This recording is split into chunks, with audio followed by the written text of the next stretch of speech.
guys, and for today's video ay ituturo ko sa inyo kung paano pumasok sa referral link na i-share sa inyo dito sa My Juan 365 app. Ayan, so katulad nitong napapanood nyo sa ating screen guys, and ito po yung mga laro na pwedeng laruin dito sa loob ng Juan 365 app. So napakarami po yan. Merong Super A, Showdown, Bingo Prize, ayan, Pinata, Bukarat, ayan. Andito yung Crazy Time guys, Gili, ayan, Fortune Gems, and many more guys. Ayan, so paano papasok dito? Ayan, for example guys, ayan yung ating kaibigan is nag-share sa ating messenger po. Ayan, so ito po yung messenger. Ayan, open natin yung messenger guys, tapos hanapin lang natin yung friend natin na kung saan nag-share sa atin ng referral. So ito yung shinare sa atin guys, no? So tap nyo lang yung link or apps, ayan guys.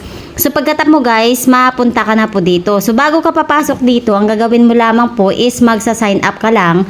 Ayan, dito sa Juan 365 app. Bago ka makalaro dito guys is meron mo ng condition si Pagcor guys, or merong rules dito, no? So ang kanyang rules ay ipapakita ko lang din ulit sa inyo yung terms and condition guys. Ayan, andito.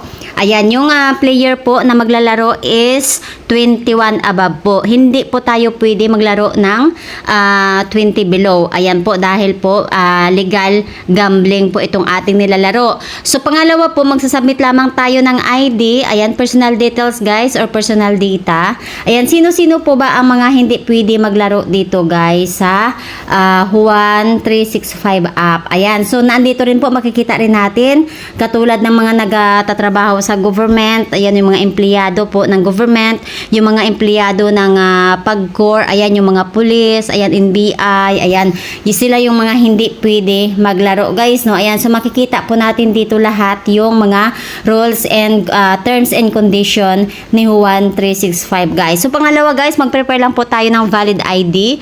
Ayan.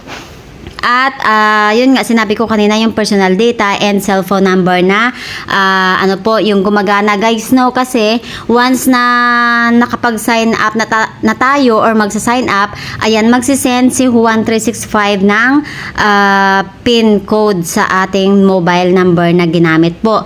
Ayan, so pagkapasok nyo dito guys sa may apps na to is automatically magkakaroon tayo ng 36 something point something na ano kaagad, no, bonus. Ayan, so dito po once nakapag-sign in ka na, automatic is pwede ka na maglaro. So nakatulong ba sa iyo ang tutorial na to? Of course kung oo, please don't forget to hit like, subscribe, and share na rin sa ating video. Bye.